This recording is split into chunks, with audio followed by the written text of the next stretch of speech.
Hello, Chinook mathematicians. This is Sydney Neves, and I am here to talk to you about this week's work.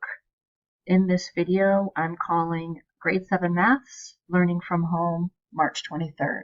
So this week, you were shared with 7.64 Desmos activity, 7.65 Desmos activity, and then I reshared the Khan Academy 7.64 practice problems. These things are all expected of you to complete. You might be wondering, where should you start?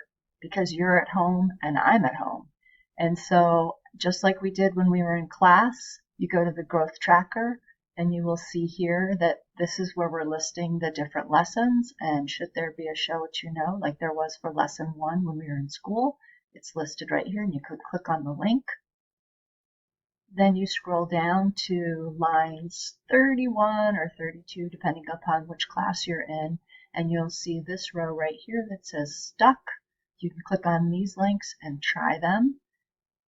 There's another row below that that's called LFH, Learn from Home. You can click on these links. Now, what's the difference between these two things? The stuck links are things that are optional. The LFH links are things that you must do. So if you are really short on time, you're going to want to start here. And then if you're stuck and you can't really complete the activity, you're going to want to look up here. Things are also posted in Google Classroom, and you can start on the stream link if that makes sense for you. And you can see here that there was a survey that was posted this week. And then there's other messages that I have been sharing with you. This was last week's video about the work that was expected and shared with you.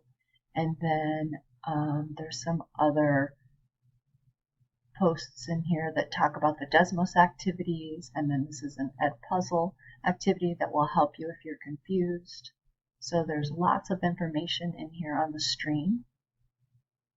In Google Classroom, you can also click on the Classwork tab, and then we have the topic When I'm Not at School, and you can see here I'm starting to write optional, where the activity is something that might help you, but you don't have to do it because I'm not going to actually score it in the growth tracker.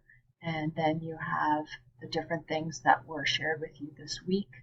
And so this is how you get smart when you're at home. Keep growing your brain. I know you can do this, and I hope this video has helped you.